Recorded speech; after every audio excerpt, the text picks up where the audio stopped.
Hey y'all, welcome to my channel. Ellarie here. So today's video was requested after I did my makeup do's and don'ts video. Even though I kind of went over eyeshadow in that video, I did a pretty simplistic do look on one side. So I decided to give you guys more tips on specifically eyeshadow do's and don'ts. Just like in my first do's and don'ts video, please do not take any of this stuff like to heart and serious. These are just suggestions that I would give if somebody were to ask me. That doesn't necessarily mean that if you do anything on the don't side that it's wrong. Some of this stuff is just toning things down or, choosing different brushes and things like that. These are just opinions. If you clicked on this video, you obviously may want to know my opinion, so I'm giving it to you. There are no rules when it comes to makeup. There are only preferences. So these are my preferences.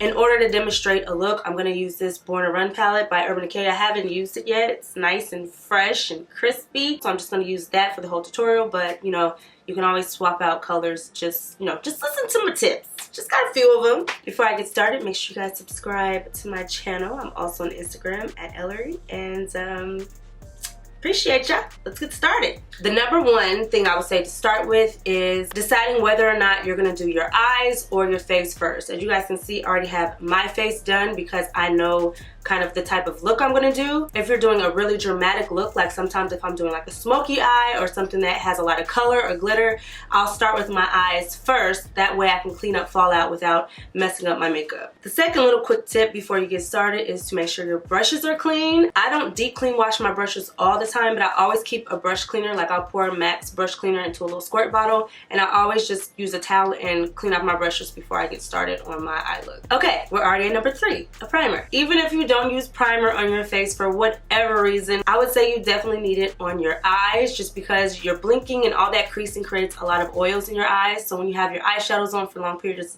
of time, it could like come off in the creases of your eyes. So primer is just the safest way to get longevity out of your eyeshadow look. Some people don't use primers and they use concealers, or like Matt's pink pots are really popular too. For me, I switch back and forth between primers and concealers. It just depends on my eyes, because sometimes my eyelids get really dry, and when I use a primer, since primers usually have matte finishes, it brings out the dryness in my eye and my lids like are flaky. Today my eyelids are normal. Ow. So I'm just going to use a regular primer. Also make sure if you do use a concealer that it's a non-creasing concealer, because that would defeat the whole purpose. So if you have a good concealer that you use under your eyes, more than likely you can use it on your lid as a base. This is going to be my do side, by the way. Also for my do side, I like to set my primer with a powder that is flesh tone, so I always usually use my face powder. Don't need much. I've always just liked to do this step first because I feel like it gives you a powder foundation to start building your shadows on top of. Okay, so those are the first do's. As you can see, I didn't do any of those on this eye because that is kind of just how I start off the eyeshadow look. Now my fourth category is your first transition shade. I did touch on this in the first do's and don'ts video as far as making sure to not start off with a really dark color as your first transition shade. Otherwise you won't get that gradient effect. But I'm not sure if I mentioned anything about the type of brush to use for your first color. Now obviously when you're blending, you should more than likely use a blending brush, but there are different types of blending brushes that I feel like matter. Anytime I buy a makeup brush, I always do this to it to feel its flexibility, how soft it is, how rough the bristles are. And if it feels like they aren't really flexing or the bristles feel rough, I usually put that brush down, because I always like to blend with really soft brushes. So this is an example of one of the first brushes I use. It's from Dose of Colors, and as you can see, when I flick it, it bends really easily. The bristles feel really soft, as opposed to this brush. Even though it looks like a typical blending brush, the bristles feel kind of rough and they're kind of stiff. So I'm going to use this stiff, dense brush from my don't side. I'm going to dab the brush in, not even going to wipe it off, and go straight into that crease area.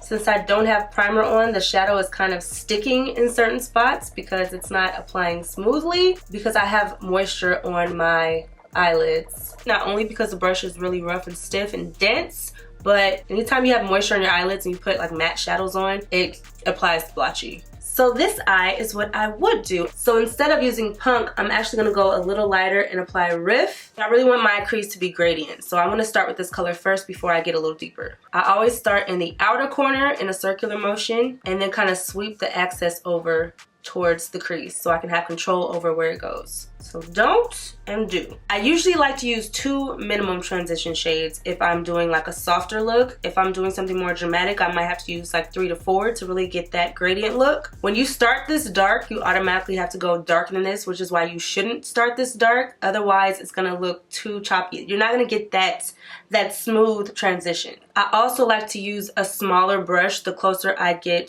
to the fold line. That way I can be more precise with the eyeshadow. There are looks that I have done and have seen that can use a shimmery shade in the crease, but I tend to avoid doing that because sometimes it just get real tricky. For instance, if I were to go in this drift color, which is like a smoky silvery black color, it's not really a shade I would recommend for the crease because it just adds too much shimmer to the eye as opposed to leaving that to the lid. And it doesn't really transition well into the matte shade. Now, like I said, this could look good if it was done the right way, but if you're starting out, I wouldn't recommend starting with shimmery shades in your crease before you learn how to transition with mattes first. Instead, I'm going to take a smaller, more narrowed blending brush so I can be a little more precise. And I'm going to go into Baja, this like peachy orange shade right here. It's still a matte. And I'm just going to gently tap it in. Always make sure you tap off the excess so you don't get so much fallout. And do the same thing where I'm starting in the outer corner, but I'm going to blend it out a little bit lower than the other color to make that transition. You can add more as needed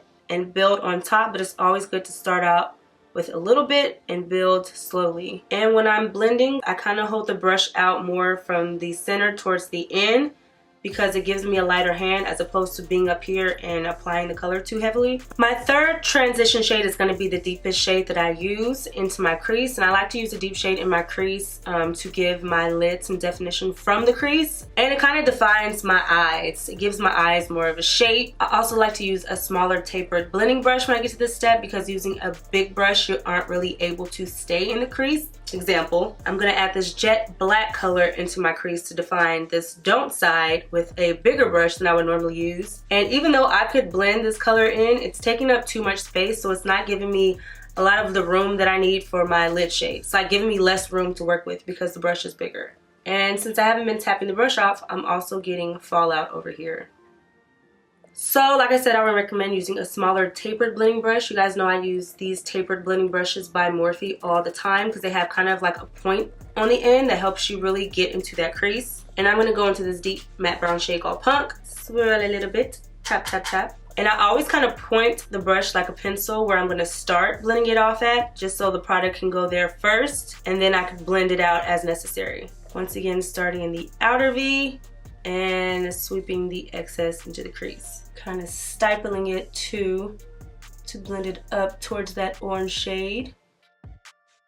And then this is usually the part where I go back with the same brushes that I use to kind of get the transition the way I like. Or you can just use a clean brush if you like the way all the shadows are placed and you just want them to like transition. You can get a clean brush and just sweep over the crease to get them to kind of merge into each other. So on this side, I don't even know where the merging begins, but I'm still gonna grab like a clean brush and try to blend this out.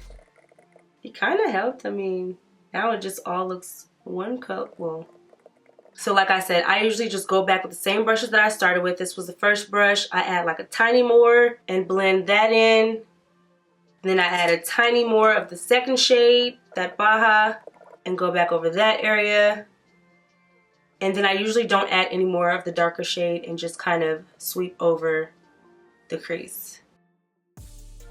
Now for the lid color, I'm going to use the same lid color on both sides, except I'm going to use a different brush. Usually for the lid, I like to use a flat brush. I just feel like flat brushes pack on the color better instead of using like a fluffy brush, which kind of picks up more of the shimmer than the actual color. So the lid color I'm going to use is called Ignite. It's like a copper or gold shimmer color. When I put it on the lid, I don't have much control over it, especially into the small corner because it's too big of a brush to use for this job. And I have to pack on more of the eyeshadow to make it show up. I mean, even this is not as bad as I've seen in these streets, but like I said, it's not that it's wrong. It just could be better. So on this eye, I'm going to use the same color, but I'm going to use a flat brush instead so I can be more precise where the color goes and I can pack on the color more easily. And I'm going to just try to remain on the lid area. Then in order to get that transition into that deeper matte shade, I just grabbed the same brush that I used to apply it, added a little bit more to the brush, and kind of stippled it on, blending it into the gold. For the lower lash line, even if you wanted the lower lash line to be smoky, you should still use two colors. You should use a dark color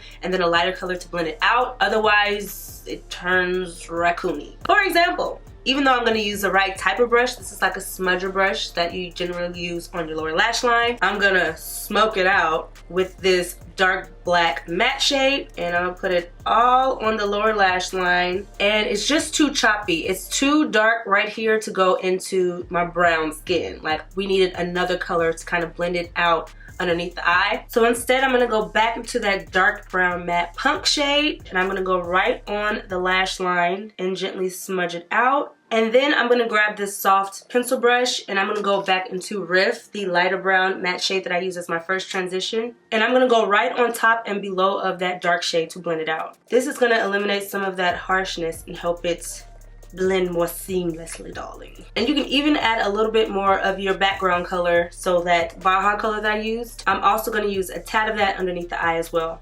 Now, everybody loves a good inner corner highlight, and I like to use a detailing brush. It helps me put the highlight exactly where I want it. Kind of blending it up on the lid and down in the bottom lower lash line. So even though I love this blending brush from Sigma, it is their E25 brush. This is their travel size one. It's too big to do my inner corner highlight. Even though this brush is going to blend this highlighter in really nicely, it's not allowing me to be precise enough, so it's getting too much in the crease. If I was to use something a little more tapered, I'd have more control over where it goes. Same thing with your brow bone. As you can see, I don't even have a lot of room since I went so high up with the shadow to put a highlighter. Lately, I have been using a brow highlight. Shocking, right? I never used to use one, but even when I do, I don't use it much. So here's an example of what I think is a little too much. I'm just gonna pack this highlighter. Oh, this is so pretty. It's a pretty shade, but I'm not doing it justice because it's just too much. I know it's somebody out there right now saying, girl, what is you talking about? That brow highlight is popping.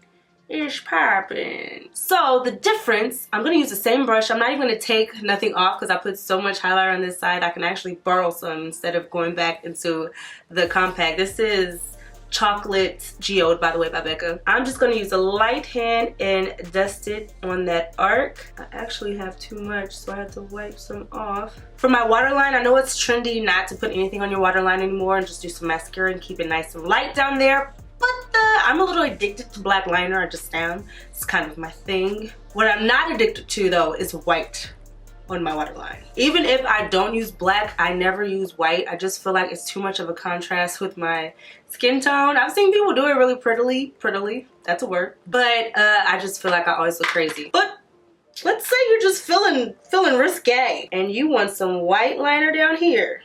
White liner is generally used to make your eyes look bigger, but this is just, it's just tragic on me. When I do rarely use like a light liner on my waterline, I usually gravitate towards like a peachy nude as opposed to white. I feel like it looks a lot more natural, especially against my skin tone. See how it's like really natural looking and it's not super white and harsh? That's why I like to go with the peachy nudes instead of the whites. It just looks a lot softer and not as tragic. But like I said, I'm addicted to black, so that was just to show you what it looks like, the difference. But I like black on my waterline. I just feel like it makes my eyes look really sassy. Staying directly on my waterline, because if you go a little bit off into your lashes, you'll have to blend it out so it doesn't look like super choppy. Next, for your top eyeliner, if you want a wing and you've done a lot of eyeshadow, your best bet is like a felt tip liner or a liquid liner, because using a pencil, it's just, you're not going to be precise and it's going to cause a big mess. I'm not saying it's impossible to get a nice wing liner on top of eyeshadow with a pencil, but it's harder. Like, I'm going to try my best to use this pencil liner, but you'll be able to see the difference in why felt tip and liquid is better when you got a lot of eyeshadow on. You start from the inside and I'm dragging it over, and I'm going to drag out a wing. my wing is not as sharp because the pencil just wants to tug at my skin instead of glide over it. So I got a dull little cat eye over here. So I'm gonna do it the same exact way except with this liquid liner by CoverGirl. See the difference? It's nice and clean and precise as opposed to not nice and clean and precise, you know? Liquid liner definitely takes practice though. So if you're not good with liquid, it's the devil. Then I used to use gel pots. Those are also good because you can use a nice thin liner brush. Finally, last but not least, your lashes. Now, I'm one of those people who believes that lashes make everything look better. Whether you have on eyeshadow or no eyeshadow, just some popping eyelashes. Even if it's a good lash mascara, it's just like, you cute. Especially when you're doing like dramatic eyeshadow looks, I just feel like it needs some length. But let's say you just are anti-lash, like you don't want no near not a nothing but mascara. At least choose like a good mascara, maybe like a lengthening, volumizing one. Otherwise, you're just like, what you got it on for? You know what I'm saying? Just simply brushing it on without being precise is gonna get it on your skin. And I'm not gonna apply any falsies. I'm just gonna put some mascara on the top.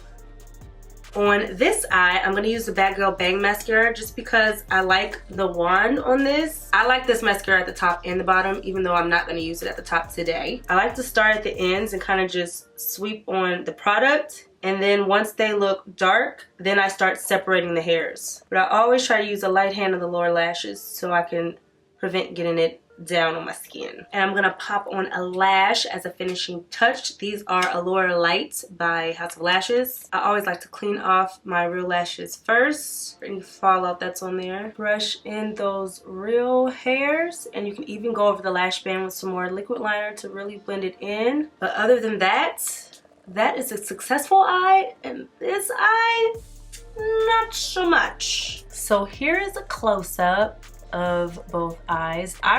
Y'all better not tell me you like the don't side better. If you do, you are trolling me, because I know I got that a lot in my first do's and don'ts videos, and I understood why, because it wasn't like it was terrible, it was just like too much. But there were some things that could have been cleaned up a little better. Same thing with this. Like, I mean, to me this is terrible, but this still could have been salvaged if just a few things were done differently as far as how heavy the application was or changing the brush. Like, just minor things you could change about how you apply your makeup that makes the difference of something like, you know, a little on the messier side and something a little bit more polished. And you can also see on this side, I haven't brushed anything away from either side, but I have a lot more fallout over here than I do on this side because I wasn't tapping off the brush and I was going too heavy in with the shadows as opposed to building like I did on this side. But yeah, that's it. Those are all the tips I can think of on the top of my head. If you guys want some more of these do's, don'ts videos on my opinion on things that I like not to do and to do, whether it's brows, ombre lips, whatever, any other suggestions, you guys should let me know in the comments. I'm not opposed to giving more of my opinion if you guys want to hear it. I would like to reiterate, there are not any rules when it comes to makeup, only preferences. So take everything that I said lightly. I hope you guys enjoyed this video. Thank you so much for watching, and until next time, mwah.